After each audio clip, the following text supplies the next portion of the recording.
तो hello everyone, स्वागत है मेरे यूट्यूब चैनल पर। दोस्तों, अगर आप 2024 के इंटर का एग्ज़ाम देने वाले हैं साइंस का, तो इस वीडियो को पूरा देखेंगे, क्योंकि आज के इस वीडियो में नेट वाला 2024 के लाए हुए हैं फिजिक्स का ऑब्जेक्टिव क्वेश्चन मॉडल पेपर 2। तो स्टार्ट करेंगे। आज का वीडियो में यही है। अगर वीडियो अच्छे लगे तो चैनल को सब्सक्राइब और साथ में एक लाइक ज़रूर कीजिएगा। उसके बाद आपका फर्स्ट क्वेश्चन है, आवेशित खोखले गोलीय चालक के अंदर विद्युत तीव्रता होती है। आवेशित खोखले गोलीय चालक के अंदर विद्युत तीव्रता होती है। तो विद्युत तीव्रता क्या होती है? तो खोखले गोले है कि नहीं, उसकी क्या होती है? शून्य होती है। आवेशित खोखले गोलीय चालक के अंदर विद्युतीय तीव्रता होगी तो शून्य होती है। क्या होती है? शून्य होती है। यानी एक खोखला आवेश है कि नहीं, गोलीय चालक है, तो उसके अंदर के क्या होगी? तो शून्य होता है। यानी खोखला जहाँ रहेगा ना, अधिकांश जगह तो शून्य होता है। क्या होता है? शून्य होता है। आवेशित खोखले चालक के अंदर विद्युत तीव्रता होती है तो शून्य होती है। इसके बाद आपका विद्युत फ्लक्स के बीमीय सूत्र होते हैं। विद्युत फ्लक्स के बीमीय सूत्र क्या होते हैं? ml/T⁻³ I⁻⁻1 होता है। विद्युत फ्लक्स के बीमीय सूत्र क्या होता है? ml3T⁻³ I⁻⁻1 होता है। याद रखिए, ml3T⁻³ और I⁻⁻1 होता है। उसके बाद आपका वेक्टर पी विद्युत आघूर्ण वाले एक विद्युत द्विध्रुव वेक्टर ई तीव्रता वाले विद्युत क्षेत्र में रखा जाए तो उस पर लगने वाला बल आघूर्ण होगा। तो क्या होगा? वेक्टर पी गुने ई वेक्टर ई होगा। वेक्टर पी गुने वेक्टर ई होता है। वेक्टर पी गुने वेक्टर ई होता है। क्रॉस याद रखें, क्रॉस वाला होता है। Vector P cross vector E होता है। वेक्टर पी क्रॉस ई होता है। वेक्टर पी क्रॉस ई होता है। वेक्टर पी क्रॉस ई होता है। उसके बाद एकांक आवेश को समविभवीय सतह पर x मीटर ले जाने में किया गया कार्य होता है। एकांक आवेश को समविभवीय सतह पर x मीटर ले जाने में किया गया कार्य होता है। तो किया गया कार्य क्या होता है? शून्य होता है। क्या होता है? शून्य होता है। एकांक आवेश को समविभवीय सतह पर x मीटर ले जाने में किया गया कार्य क्या होता है? शून्य होता है। किया गया कार्य क्या होता है? शून्य होता है। किया गया कार्य क्या होता है? शून्य होता है। उसके बाद है r दूरी से विलग दो इलेक्ट्रॉनों के बीच लगने वाला बल समानुपाती होता है। आर दूरी से विलग दो इलेक्ट्रॉनों के बीच लगने वाला बल समानुपाती होता है। किसके? r⁻⁻2 के क्या होता है? समानुपाती होता है। r-2 के पावर -2 के समानुपाती। आर दूरी के विलग दो इलेक्ट्रॉनों के बीच लगने वाला बल समानुपाती होता है। कितना होता है? r⁻⁻2 के समानुपाती होता है। r⁻⁻2 के समानुपाती होता है। एक चालक की जिसकी धारिता 20 mF है को 1000 वोल्ट तक आवेशित किया जाता है तो चालक की स्थिति ऊर्जा होगा। एक चालक जिसकी धारिता 20 mF है को 100 वोल्ट तक आवेशित किया जाता है तो चालक की स्थिति ऊर्जा होगा। चालक की स्थिति ऊर्जा क्या होती है? तो होती है 10⁻³ जूल होती है। कितना होता है? 10⁻³ जूल होती है। जूल से जैसे जूल डिनोट करते हैं। एक चालक जिसकी धारिता 20 mF है तो 1000 वोल्ट तक आवेशित किया जाता है तो चालक की स्थिति ऊर्जा क्या होगी? 10⁻³ जूल हो, यानी 1000 ये भी है, 1000 वोल्ट है तो 1000 जूल भी होगा। कितना होगा? 10⁻³ यानी 1000 जूल होगा। कितना होगा? 1000 जूल होता है। सेल की ई एक मापा जाता है। इकाई एक एफ मापा जाता है। इकाई एफ मापा जाता है तो किसको? विभव मापी से मापा जाता है। इकाई को भी कहा जाता है एसआई मात्रा। क्या होता है? तो होता है विभव मापी से मापा जाता है। विभव मापी से सेल का ई एक एफ मापा जाता है। एक एफ मापा जाता है। क्या? विभव मापी से मापा जाता है। किससे? विभव मापी से मापा जाता है। किसका? सेल का विभव मापी से। ये विभव मापी किसे मापते हैं? सेल को मापते हैं। किससे? सेल मापा जाता है। किससे? विभव मापी से। किरचॉफ किरचॉफ का धारा नियम किरचॉफ का धारा नियम किस राशि के संरक्षण सिद्धांत से संबंधित है? किरचॉफ का धारा नियम किस राशि के संरक्षण सिद्धांत से संबंधित है? किरचॉफ का धारा नियम किस राशि के संरक्षण सिद्धांत से संबंधित है? तो आवेश से संबंधित है। किससे संबंधित है? आवेश से। किरचॉफ का धारा नियम किस राशि के संरक्षण से संबंधित है? तो आवेश से है। किससे है? आवेश से है। किरचॉफ का धारा नियम किस राशि के संरक्षण सिद्धांत से संबंधित है? आवेश से है। किससे है? आवेश से। किरचॉफ का धारा नियम किस राशि के संरक्षण सिद्धांत से संबंधित है? तो आवेश से। किरचॉफ का जो नियम होता है, याद रखिए क्वेश्चन में VBI क्वेश्चन है, किरचॉफ का धारा नियम किससे संबंधित है? तो आवेश से संबंधित है। किससे होता है? आवेश से होता है। और इलेक्ट्रॉन वोल्ट मापा जाता है, किससे मापा जाता है? इलेक्ट्रॉन वोल्ट मापा जाता है तो ऊर्जा को मापता है। इलेक्ट्रॉन वोल्ट किससे मापा जाता है? तो ऊर्जा को मापा जाता है। इलेक्ट्रॉन वोल्ट मापा जाता है तो ऊर्जा को, किससे? ऊर्जा को मापा जाता है, किससे? इलेक्ट्रॉन वोल्ट को। चुंबकीय क्षेत्र वेक्टर बी में स्थित, चुंबकीय क्षेत्र वेक्टर बी में स्थित वेक्टर एम चुंबकीय आघूर्ण वाले धारा पास द्वारा अनुभूत बल आघूर्ण टाउ का मान होता है। तो टाउ, वेक्टर टाउ बराबर एम क्रॉस बी होता है। वेक्टर एम क्रॉस बी होता है। Tau equal to vector M cross B होता है। Tau equal to vector M cross B होता है। Tau equal to vector M cross B होता है। क्या होता है? Tau equal to vector M cross B होता है। उसके बाद है आपका एक गैल्वेनोमीटर का प्रतिरोध G है, तो मुख्य धारा का 1% की गैल्वेनोमीटर में प्रवाहित हो सके, इसके लिए शंट का मान होना चाहिए। तो G/99 होना चाहिए। कितना होता है? G/99। एक गैल्वेनोमीटर का प्रतिरोध G है, इस मुख्य धारा का 1% की गैल्वेनोमीटर में प्रवाहित हो इसके लिए एक शंट का मान होना चाहिए। G/99 होना चाहिए। कितना होना चाहिए? G/99 होना चाहिए। कितना होना चाहिए? G/99 होना चाहिए। उसके बाद 12 नंबर क्वेश्चन है, किसी वृत्ताकार कुंडली में धारा प्रवाहित की जाती है, यदि कुंडली की त्रिज्या दुगुनी कर दिया जाए तो उसके केंद्र पर चुंबकीय क्षेत्र की तीव्रता का मान हो जाएगा, आधा हो जाएगा। क्या हो जाएगा? आधा हो जाएगा। यानी किसी कुंडली में प्रवाहित की जा रही है धारा, यदि कुंडली की त्रिज्या दुगुनी कर दी जा रही है, यानी दुगुनी कर दी जा रही है, उसके केंद्र पर चुंबकीय क्षेत्र की तीव्रता का मान क्या होगा? तो आधा होगा। क्या होगा? आधा होगा। डायनेमो के कार्य का सिद्धांत आधारित है। डायनेमो के कार्य का सिद्धांत आधारित है किस पे? विद्युत चुम्बकीय प्रेरण पर आधारित है। किससे? विद्युत चुम्बकीय प्रेरण पर आधारित है। डायनेमो के कार्य का सिद्धांत आधारित है किस पे है? विद्युत चुम्बकीय प्रेरण पर है। किससे? विद्युत चुम्बकीय प्रेरण पर है। विद्युत चुम्बकीय प्रेरण पर है। उसके बाद स्वप्रेरक का मात्रक होता है। स्वप्रेरक का ऐसा मात्रक क्या होता है? स्वप्रेरक का ऐसा मात्रक होता है हेनरी होता है। क्या होता है? हेनरी होता है। स्वप्रेरक का ऐसा मात्रक क्या होता है? हेनरी होता है। स्वप्रेरक का ऐसा मात्रक क्या होता है? तो हेनरी होता है। क्या होता है? हेनरी होता है। स्वप्रेरक का ऐसा मात्रक क्या होता है? हेनरी होता है। क्या होता है? हेनरी होता है।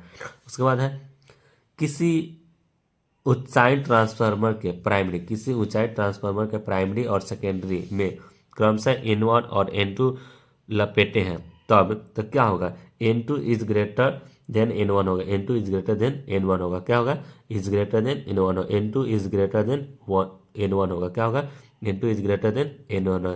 किसी ऊंचाई ट्रांसफार्मर के प्राइमरी और सेकेंडरी में क्रमशः N1 और N2 लपेटे हैं, तब क्या होगा? N2 is greater than N1 होगा। क्या होगा? N2 is greater than N1 होगा। LR परिपथ का शक्ति गुणांक होता है। LR परिपथ का शक्ति गुणांक कितना होता है? तो LR परिपथ का शक्ति गुणांक होता है R/√R² plus omega square plus L square होगा। R² plus omega square L square होता है। R² plus omega square plus L square होता है। यानी दोनों को होल स्क्वायर करके भी दे सकता है। ठीक है, तो दोनों होता है। किसी छोटे चुंबक के किसी छोटे चुंबक के मध्य बिंदु से समान दूरी पर अक्षीय तथा निरक्षीय स्थिति में चुंबकीय क्षेत्र B के समान का अनुपात होता है। यानी वेक्टर B के मान का अनुपात होता है। तो कितना होता है? 2:1 के समान अनुपात होता है। किसी छोटे चुंबक के मध्य बिंदु से समान दूरी पर अक्षीय तथा निरक्षीय स्थिति में चुंबकीय क्षेत्र वेक्टर B के मान का अनुपात होता है 2:1 के अनुपात होता है। कितना होता है? 2:1 के अनुपात होता है। किसी छोटे चुंबक के मध्य बिंदु से समान दूरी पर अक्षीय तथा निरक्षीय स्थिति में चुंबकीय क्षेत्र वेक्टर B के समान मान का अनुपात होता है 2:1 होता है। कितना होता है? 2:1 होता है। कितना होता है? 2:1 होता है। पृथ्वी के चुंबकीय ध्रुव पर नमन कोण का मान होता है। पृथ्वी के चुंबकीय ध्रुव पर नमन कोण का मान कितना होता है? तो 90 डिग्री होता है। कितना होता है? 90 डिग्री होता है। पृथ्वी के चुंबकीय ध्रुव पर नमन कोण का मान कितना होता है? 90 डिग्री होता है। कितना होता है? 90 डिग्री होता है। कितना होता है? 90 डिग्री होता है। उसके बाद है विद्युत चुम्बकीय तरंग के संचालन की दिशा होती है, विद्युत चुम्बकीय तरंग के संचालन की दिशा होती है तो वेक्टर ई गुने बी के समानांतर होती है। कितना होती है? विद्युत चुम्बकीय तरंग के संचालन की दिशा क्या होती है? वेक्टर ई क्रॉस बी के समानांतर होती है। ये वेक्टर ई क्रॉस बी के समानांतर होते हैं। विद्युत चुम्बकीय तरंग के संचालन की दिशा क्या होती है? वेक्टर ई गुने बी के समांतर होती है। क्या होती है? वेक्टर ई गुने बी के समांतर होती है। उसका किस कारण से हवा का बुलबुला पानी के अंदर चमकता नजर आता है? किस कारण से हवा का बुलबुला पानी के अंदर चमकता नजर आता है? तो क्या पूर्ण आंतरिक प्रवर्तन के कारण क्या होता है? बुलबुला नजर आता है। पूर्ण आंतरिक प्रवर्तन के कारण चमकता है। किस कारण से हवा का बुलबुला पानी के अंदर चमकता नजर आता है? तो पूर्ण आंतरिक प्रवर्तन के कारण क्या होता है? बुलबुला नजर आता है। एक लेंस जिनकी क्षमता -15 डी है तथा +15 डी है तो समाक्षीय सटा कर रखने पर संयोजन की फोकस दूरी होगी। संयोजन की फोकस दूरी क्या होगी?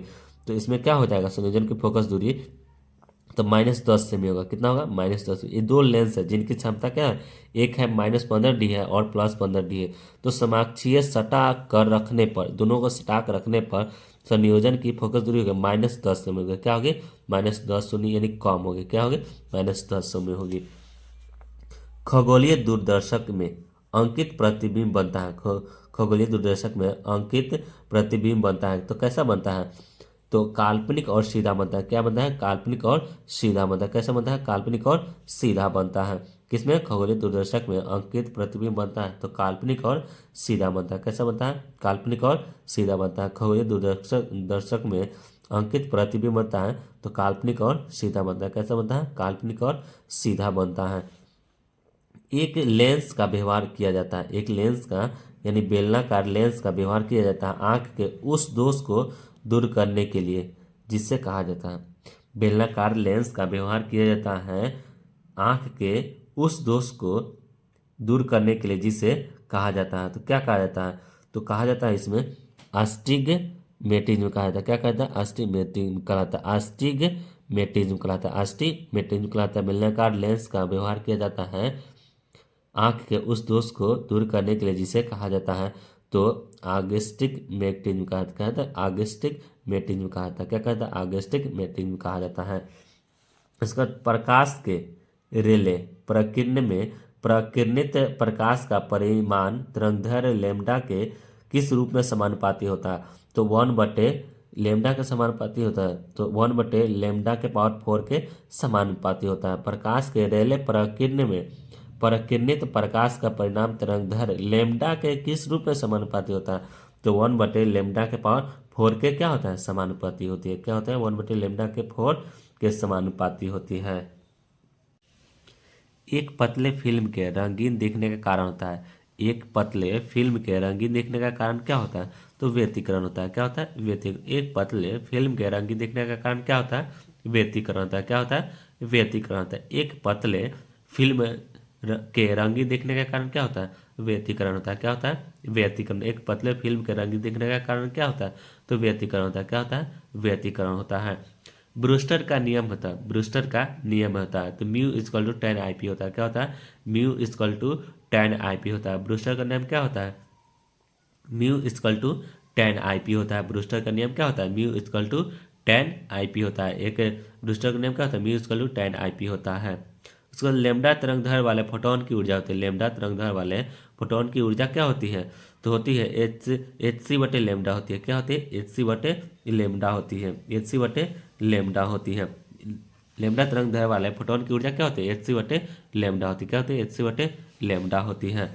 उसके बाद आपका हाइड्रोजन स्पेक्ट्रम की कौन सी श्रेणी दृश्य भाग में पड़ती है? हाइड्रोजन स्पेक्ट्रम की कौन सी श्रेणी दृश्य भाग में पड़ती है? तो कौन सी बामर श्रेणी पड़ती है। हाइड्रोजन स्पेक्ट्रम की कौन सी श्रेणी दृश्य भाग में पड़ती है? तो बामर श्रेणी पड़ती है। कौन सी? बामर श्रेणी पड़ती है। हाइड्रोजन स्पेक्ट्रम की कौन सी श्रेणी दृश्य भाग में पड़ती है? तो बामर श्रेणी पड़ती है। कौन सी? बामर श्रेणी पड़ती है। हाइड्रोजन स्पेक्ट्रम की कौन सी श्रेणी दृश्य भाग में पड़ती है? तो बामर श्रेणी पड़ती है। कौन सी? बामर श्रेणी पड़ती है। निम्नलिखित में कौन आवेश रहित कौन है? आवेश रहित कौन है? तो फोटोन होते हैं। कौन होते हैं? फोटॉन होते हैं। कौन से आवेश रहित कौन है? तो फोटॉन है। कौन है? फोटॉन है। आवेश रहित कौन है? तो फोटॉन होता है। निम्नलिखित में से कौन आवेश रहित कौन है? तो फोटॉन होता है। कौन होता है? फोटॉन होता है। कौन होता है? फोटॉन होता है। निम्नलिखित से कौन आवेश रहित कौन है? तो फोटॉन होता है। कौन होता है? फोटॉन होता है। उसके बाद आपका जितने समय में किसी किसी रेडियो एक्टिव पदार्थ की मात्रा अपने प्रारंभिक परिणाम की आधी हो जाती है तो उसे कहते हैं अर्ध आयु। आधी हो जाती है तो अर्ध आयु कहा जाता है। जितने समय में किसी रेडियो एक्टिव पदार्थ की मात्रा अपने प्रारंभिक परिणाम की आधी हो जाती है उसे क्या कहते हैं? अर्ध आयु कहते हैं। क्या कहते हैं? अर्ध आयु कहते हैं। क्या कहते हैं? अर्ध आयु कहते हैं। क्या कहते हैं? अर्ध आयु कहते हैं। पी टाइप के अर्धचालक में बहुसंख्य धारा वाहक होते हैं। पी टाइप के अर्धचालक में बहुसंख्य धारा वाहक होते हैं तो क्या होते हैं? इलेक्ट्रॉन होते हैं। क्या होता है? इलेक्ट्रॉन होते हैं। एन टाइप के अर्धचालक में बहुसंख्यक धारा वाहक होते हैं तो इलेक्ट्रॉन होते हैं। क्या होते हैं? इलेक्ट्रॉन होते हैं। एन टाइप के अर्धचालक में बहुसंख्य धारा वाहक होते हैं तो इलेक्ट्रॉन होता है। क्या होता है?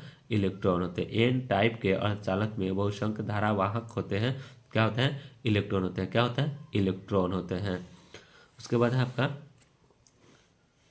32वां क्वेश्चन। पूर्ण तरंगी दिष्टकरण में यदि निवेश आवृत्ति 50 एच है तो निर्गम आवृत्ति क्या हो? निर्गम आवृत्ति क्या होती है? तो 50 एच होगी। कितना होगी? पूर्ण तरंगी दिष्टकरण में यदि निवेश आवृत्ति 50 एच है तो निर्गम आवृत्ति क्या होगी? तो 50 एच होगी। क्या होगी? 50 एच होती है। क्या होती है? 50 एच होती है। क्या होती है? 50 एच होती है। नैंड गेट के लिए बुलियन व्यंजक होता है। नैंड गेट के लिए बुलियन व्यंजक क्या होता है? तो A into vector A into B is equal to Y होता है। Vector A into B is equal to Y होता है। क्या होता है? Vector A into B is equal to Y होता है। क्या होता है? Vector A into B is equal to Y होता है। याद रखिए vector A into B is equal to Y होता है। दशमिक संख्या 15 का द्विआधारी में मान होगा। 15 का द्विआधारी मान अगर ये इसका ट्रिक होता है, अगर चाहिए तो कमेंट जरूर कीजिएगा, मैं आपको फुल वीडियो बना कर भेज दूंगा। दशमिक संख्या 15 का द्विआधारी संख्या का मान होता है तो कितना होता है? 1111 का होल ट्वाइस। 1111 का होल ट्वाइस होता है। 15 का द्विआधारी संख्या होता है। 1111 का होल ट्वाइस होता है। उसके बाद टीवी प्रसारण के लिए किस आवृत्ति परास का उपयोग होता है? तो 30 mHz से 300 mHz होता है। कितना होता है? 30 mHz से 300 mHz होता है। किसके? टीवी प्रसारण के लिए आवृत्ति परास होती है। कितना? 30 mHz से कितना? 300 mHz होती है। कितना होती है? 30 mHz से 300 mHz होती है। कितना? 30 mHz से 300 mHz होती है।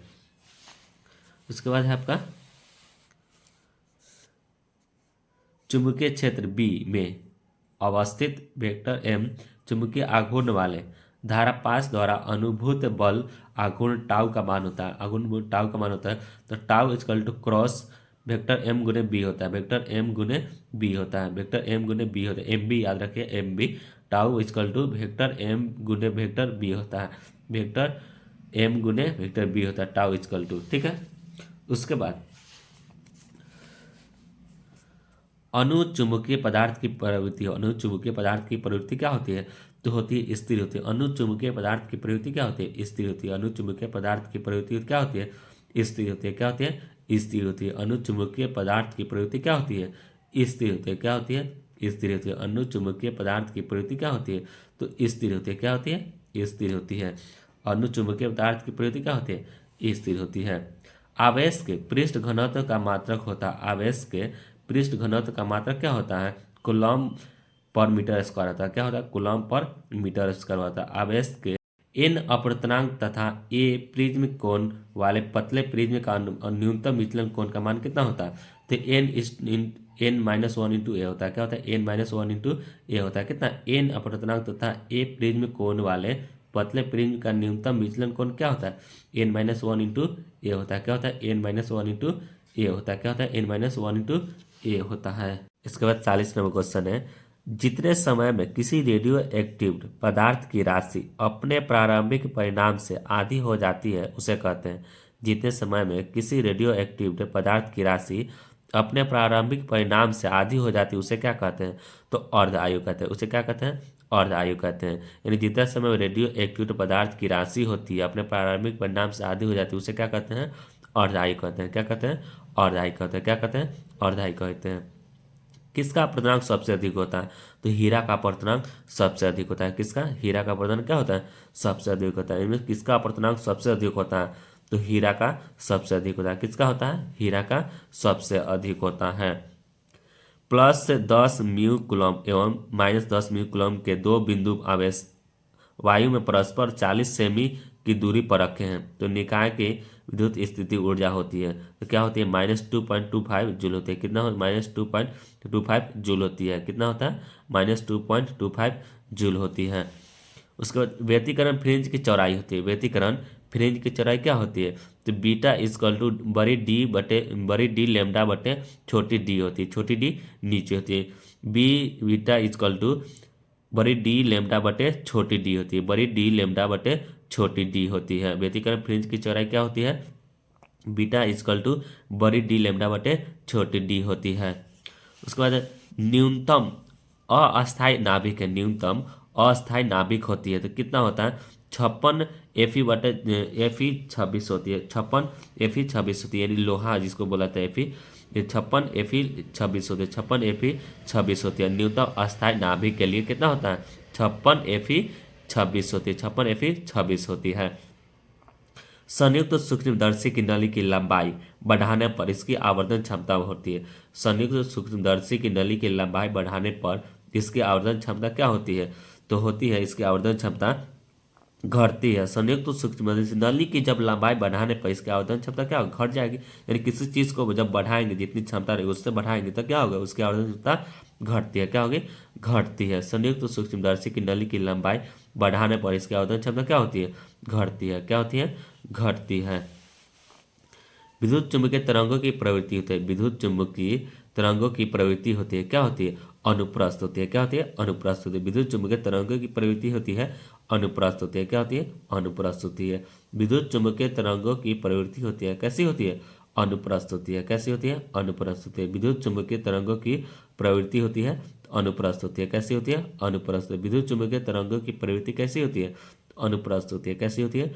अनुप्रस्थ होती है। विद्युत चुम्बकीय तरंगों की प्रवृत्ति होती है अनुप्रस्थ होती है। कैसी होती है? अनुप्रस्थ। याद रखिएगा, विद्युत चुम्बकीय तरंगों की प्रवृत्ति होती है। कैसी होती है? अनुप्रस्थ होती है। कैसी? अनुप्रस्थ होती है। गमन किरण का मान होता है गामा किरण का मान होता है। गामा किरण का मान कैसा होता है? तो कैसा होता है? आप याद रखें, गामा किरणों की मान कैसे होती है? एक्स किरण जैसे होती है। एक्स किरण जैसी होती है। कैसी होती है? एक्स किरण जैसी होती है। गामा किरण समान होती है एक्स किरण के समान। क्या होता है? गामा किरण होती है। गामा किरण समान होती है कैसे? एक्स किरण के जैसा। एक्स किरण के जैसा होती है। गामा किरण समान होती है एक्स किरण जैसा। कैसी होती है? एक्स किरण के जैसी होती है। और आवेश की बीमा होती है। नेक्स्ट है, आवेश की बीमा क्या होती है? तो एटी होती है। एटी होती है। आवेश की बीमा क्या होती है? एटी होती है। याद रखिए, आवेश की बीमा क्या होती है? एटी होती है। क्या होती है? आवेश की बीमा एटी होती है। क्या होती है? एटी। आवेश की बीमा क्या होती है? एटी होती है। आवेश की बीमा एटी होती है। 1 वोल्ट बराबर होता है। 1 वोल्ट बराबर होता है किसके बराबर होता है? जूल पर कूलम होता है। जूल पर कूलम होता है। Joule coulomb universal.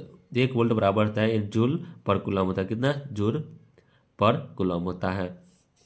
एक गर्म तार एमीटर मापता है। एक गर्म तार एमीटर मापता है। एक गर्म तार एमीटर मापता है तो क्या मापता है? प्रतिवर्ती धारा का मूल माध्य वर्गमान को मापता है। प्रतिवर्ती धारा किसका मापता है? प्रतिवर्ती धारा के का मूल माध्य वर्गमान का प्रतिवर्ती धारा का मूल माध्य वर्गमान प्रतिवर्ती धारा का मूल माध्य वर्गमान प्रतिवर्ती धारा का मूल माध्य वर्गमान प्रतिवर्ती धारा का मूल माध्य वर्गमान मापता है। किसका? गर्म ताप एमीटर मापता है। एमीटर किसको मापता है? प्रतिवर्ती धारा का मूल माध्य वर्गमान को मापता है। इसके बाद है आपका नाभिक। किसी नाभिक से अल्फा कण के उत्सर्जन से परमाणु संख्या घटती है। किसी नाभिक से अल्फा कण के उत्सर्जन से परमाणु संख्या घटती है तो 2 घटती है। कितना घटती है? 2 घटती है। किसी नाभिक से अल्फा कण के उत्सर्जन से परमाणु संख्या घटती है तो 2 घटती है। कितना घटती है? 2 घटती है। किसी नाभिक से अल्फा कण के उत्सर्जन के परमाणु संख्या घटती है तो कितना घटती है? 2 घटती है। कितना घटती है? 2 घटती है। किसी नाभिक से अल्फा कण के उत्सर्जन से परमाणु संख्या घटती है तो 2 घटती है। कितना घटती है? 2 घटती है। उत्तरी ध्रुव से विषुवत रेखा की ओर बढ़ने पर नमन कोण का मान कितना होता है? नमन कोण का मान बढ़ता है। नमन कोण का मान बढ़ता है। उत्तरी ध्रुव से जब विषुवत रेखा की ओर जब जाता है ना तो बढ़ता है। कितना होता है? बढ़ता है। उत्तरी ध्रुव से विषुवत रेखा की ओर बढ़ने पर नमन कोण का मान कितना होता है? बढ़ता है। कितना होता है? बढ़ता है। उत्तरी ध्रुव से विषुवत रेखा की ओर बढ़ने पर नमन कोण का मान क्या होता है? बढ़ता है। क्या होता है? बढ़ता है। उत्तरी ध्रुव से विषुवत रेखा की ओर बढ़ने पर नमन कोण का मान क्या, यानी बढ़ रहा है तो उसका मान भी क्या होता है? बढ़ता है। क्या होता है? बढ़ता है। उसके बाद आपका नेक्स्ट क्वेश्चन है, पी टाइप के अर्धचालक में बहुसंख्य होता है। पी टाइप के अर्धचालक में बहुसंख्य होता है तो पी टाइप के अर्धचालक में कितना बहुसंख्य होता है? तो छिद्र होता है। पी टाइप के अर्धचालक में बहुसंख्य यानी बहुत सारा क्या होता है? छिद्र होता है। क्या होता है? छिद्र होता है। पी टाइप के अर्धचालक में बहुसंख्य होता है। क्या होता है? छिद्र होता है। क्या होता है? छिद्र होता है। यानी बहुत सारा, और बहुसंख्य यानी बहुत सारा क्या होता है? छिद्र होता है। उसके बाद अस्थायी अवस्था में चुंबकीय क्षेत्र के द्वारा किस पर बल नहीं लगता है? अस्थायी अवस्था में चुंबकीय क्षेत्र के द्वारा किस पर बल नहीं लगता है?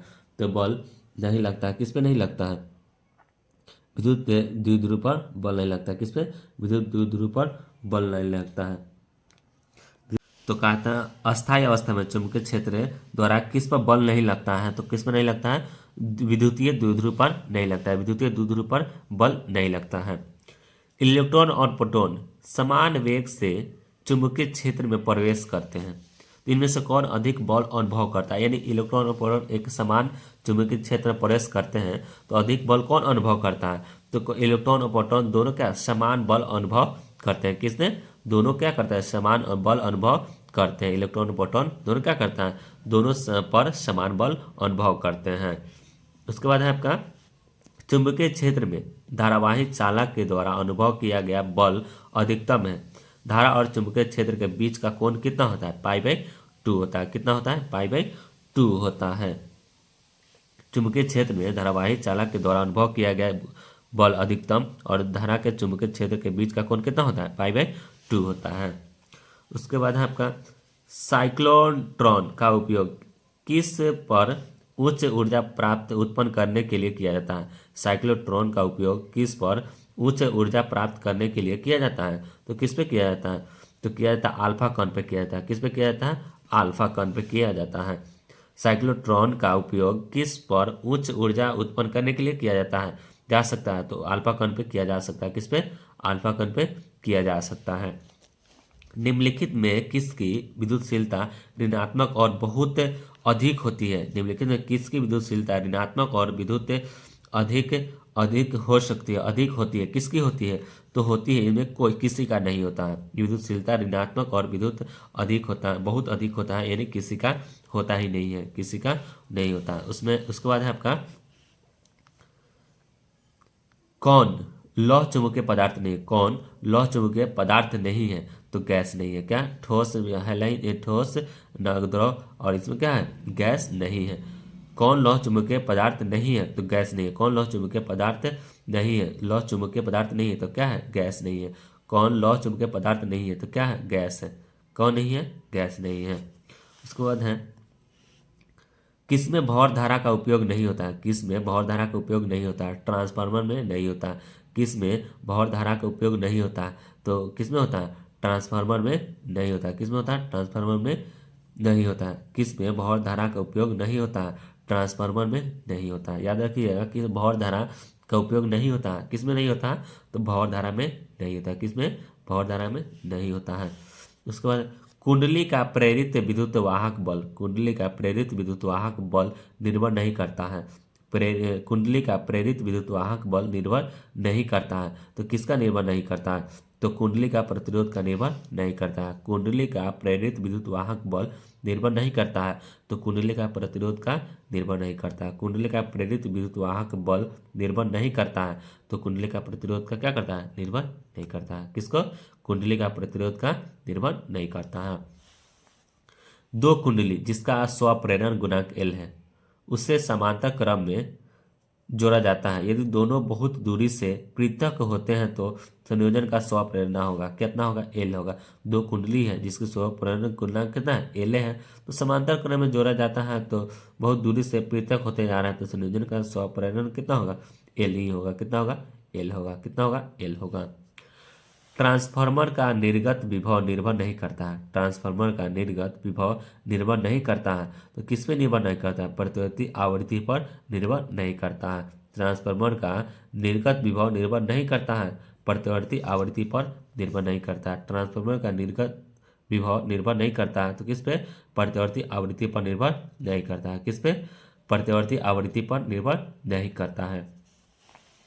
निम्नलिखित में से कौन समतल तरंगार्घ उत्पन्न करता है, कौन समतल तरंगार्घ उत्पन्न करता है, तो कौन करता है, इनमें कोई नहीं करता है। निम्नलिखित में कौन समतल तरंगार्घ उत्पन्न करता है, तो इनमें कोई नहीं करता है। निर्वात में प्रकाश का वेग निर्भर करता है, निर्वात में प्रकाश का वेग निर्भर करता है, तो किसी पर भी नहीं करता है, यानी नहीं तरंगदैर्घ्य पर, नहीं आवृत्ति पर, नहीं रंग पर, यानी किसी पर भी निर्भर नहीं करता है। कौन आवर्धित निकाय उत्पन्न नहीं करता, कौन आवर्धित निकाय उत्पन्न नहीं करता, तो कौन नहीं करता, एफ फोकस दूरी का उत्तल लेंस और 2f फोकस दूरी का अवतल लेंस होता है। ठीक है, आवर्धित निकाय उत्पन्न नहीं करता है, ये दोनों नहीं करता। क्या, एक आवर्धित निकाय उत्पन्न नहीं करता है, तो एफ फोकस दूरी का उत्तल लेंस, यानी उत्तल पहले कम है ना, उत्तल छोटा है, एफ है तो एफ छोटा है, और अवतल बड़ा है तो 2f है। ठीक है, तो नहीं करता है। प्रकाश की तीव्रता को ज्ञात करने के लिए किया जाता है, प्रकाश की तीव्रता को ज्ञात किया जाता है, किससे किया जाता है, आयाम द्वारा किया जाता है। किससे, आयाम द्वारा। प्रकाश की तीव्रता को ज्ञात किया जाता है तो आयाम द्वारा ज्ञात किया जाता है। क्या, प्रकाश की तीव्रता को। ठीक है, प्रकाश की तीव्रता को किस से ज्ञात किया जाता है, आयाम द्वारा किया जाता है। किससे, आयाम द्वारा किया जाता है। दो समतल दर्पण को कितने कोण पर रखा जाए कि उसके द्वारा 5 प्रतिबिंब प्राप्त हो। दो समतल दर्पण को कितने कोण पर रखा जाए कि उसके द्वारा 5 प्रतिबिंब प्राप्त हो जाएंगे, तो 60 डिग्री के कोण पर रखा जाएगा। कितना, 60 डिग्री के कोण पर रखा जाएगा। दो समतल दर्पण को कितने कोण पर रखा जाए कि उसके द्वारा 5 प्रतिबिंब प्राप्त हो जाएगा, तो कितने कोण पर, 60 डिग्री के कोण पर रखेंगे। कितना, 60 डिग्री पर। उसके बाद इलेक्ट्रॉन और प्रोटॉन की गतिज ऊर्जा समान है तब लेमडा ई बटे लेमडा पी इक्वल टू कितना होता है, यानी इलेक्ट्रॉन और प्रोटॉन की गतिज ऊर्जा समान है तो लेमडा इलेक्ट्रॉन बटे लेमडा प्रोटॉन कितना होता है, रूट अंडा 840 होता है। कितना होता है, रूट अंडा 840 होता है। कितना होता है, रूट अंडा 840 होता है, यानी लेमडा ई लेमडा बटे पी कितना होता है, रूट अंडा 1840 होता है। निम्नलिखित में से किसका तरंगदैर्घ्य अधिकतम होता है, तो फोटॉन का होता है। किसका होता है, फोटॉन सबसे अधिक होता है तरंगदैर्घ्य। किसका होता है, किसका तरंगदैर्घ्य सबसे अधिकतम होता है, तो फोटॉन का होता है। किसका होता है, फोटॉन का होता है। किसका तरंगदैर्घ्य सबसे अधिकतम होता है, फोटॉन का होता है। इस तरह से आपका 70+ ऑब्जेक्टिव समाप्त हुआ मॉडल सेट 2 नेट वाला। अगर वीडियो अच्छी लगी हो तो चैनल को सब्सक्राइब जरूर कीजिएगा और साथ में एक लाइक जरूर कीजिएगा। Thank you. जय हिंद, जय भारत।